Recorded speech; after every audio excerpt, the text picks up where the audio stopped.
ये टैक्स को जो बढ़ाया गया था वो एक गलत मतलब बोलते ना पूरी तरीके से म्युनिसिपल एक्ट को ओवर रूल करते हुए किया गया था।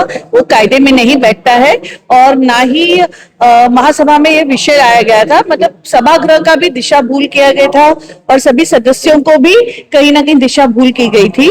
इसलिए इसके लिए मैंने कमिश्नर महोदय को, साथ साथ जनता ने भी इसका बहुत अच्छा प्रतिसाद दिया। जिनको जानकारी मैंने इंफॉर्मेटिव वीडियो बनाया जिससे जानकारी लोगों तक पहुंचे। तो हमने यूडी तक पत्र व्यवहार किया और पब्लिक ने भी करीबन 650-700 लोगों ने डायरेक्टली पत्र व्यवहार किया। लेकिन इसके बाद भी जब कमिश्नर ने फर्स्ट मतलब अप्रैल में पेपर में जाहिरात किया, यानी वो उसे इम्प्लीमेंट कर रहे, जबकि इसमें प्रशासन का कहीं कोई भूमिका ही नहीं थी, तो वो जब इम्प्लीमेंट कर रहे हैं तो अभी हमने कोर्ट का रास्ता अपनाया है और कोर्ट में रिट पिटीशन फाइल की हुई है। सबसे पहला मुद्दा तो यही है कि ये विषय जो कि कर काटने का था, ये विषय लाया ही नहीं गया। इतना मुख्य मुद्दा जो हमेशा के एक बार इम्प्लीमेंट होता है तो लाइफ टाइम रहता है, तो इस विषय को बकायदा अगर उनकी नियत थी तो लेके आना चाहिए था, लेकिन विषय लाया नहीं गया। और भाड़े तत्वावर जो हम ऑलरेडी चालू है कि जो कमर्शियल प्रॉपर्टी पर, रेंटल प्रॉपर्टी पर टैक्स है, उसकी आड़ में इसको पास किया गया। मतलब इस विषय पे लोगों को चर्चा करने का भी मौका नहीं मिला क्योंकि किसी को अनुमान ही नहीं था कि ये विषय लाया गया है। और दूसरा जो म्युनिसिपल एक्ट है कि ये स्टैंडिंग से प्रपोजल आता है, मतलब ये बहुत मैंडेटरी रूल है, मैंडेटरी रूल जिसको आप ओवर रूल नहीं कर सकते हैं। तो यहाँ उस वक्त हमारी स्टैंडिंग कमेटी बनी भी नहीं थी और उस प्रकार से वो गलत तरीके से था, इसलिए कोर्ट में उस नियम के तहत गए। प्लस जनता के साथ जो यूनिफॉर्मिटी का लॉ है कि एक समानता का अधिकार सभी को है, प्लस सुनवाई करने का, सजेशन ऑब्जेक्शन का, उसके लिए भी समय नहीं दिया गया, इसलिए हमने उसको कोर्ट में दिया है। जब किसी विषय पे, जहां मैं सत्य के आधार पर बात कर रही हूँ और तथ्यों के आधार पर बात कर रही हूँ, जब किसी विषय पर आपके पास कहने के लिए कुछ नहीं होता है तो उसे ओवर रूल करने के लिए यही कहते हैं कि पार्टी विरोधी है। तो मैं बताना चाहूंगी कि नीति विरोध और पार्टी विरोध में जमीन आसमान का अंतर है। पहले के कार्यकाल में भी जब 5 साल जनता ने मुझे मौका दिया, पार्टी ने मुझे मौका दिया, तब ऐसा ही एक प्रस्ताव आया था जिसमें आरक्षण को व्हाट यू से बियर बार में पारित किया गया था पूरे बहुमत से।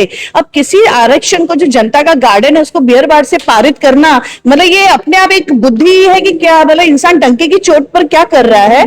तब उस प्रस्ताव के लिए भी मैंने विखंडित का कमिश्नर महोदय को और यूडी में दिया था और बकायदा वो प्रस्ताव विखंडित हुआ। तो उस दौरान मैंने एक नीति के विरोध किया था और जनता के समक्ष किया था। पार्टी ने उसके बाद भी अगर दोबारा मुझे मौका दिया और जनता ने दोबारा अपना विश्वास जताया है तो इसीलिए जताया है क्योंकि वो सही, वो जानते हैं कि गलत विषय का मैं खुलकर प्रतिकार करूंगी। और पार्टी भी चाहती है कि जहां भ्रष्टाचार डंके की चोट पर हो रहा है, वो क्योंकि भारतीय जनता पार्टी की नीति ही क्या है, भ्रष्टाचार विरुद्ध, पारदर्शिता, जनहित, तो उस सारी विषयों पे मैं बात कर रही हूँ। तो मुझे लगता है मैं भारतीय जनता पार्टी में 2009 से लेकर आज तक सक्रिय हूँ, तो पार्टी का पूरा मेरे साथ समर्थन है।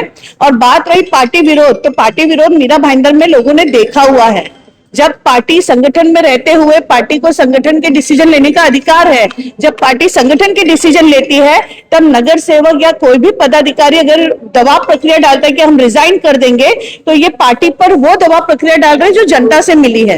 रेजिग्नेशन बोलने का मतलब होता है पार्टी का अपमान करना, जनता का विश्वास का अपमान करना, कार्यकर्ताओं की सहभागिता का अपमान करना। तो ये पूरी चुनाव प्रक्रिया, आप एक पद को बोलते हैं हम रिजाइन कर देंगे, तो ये प्रक्रिया बोलते हैं, इसको बोलते हैं पार्टी विरोधी।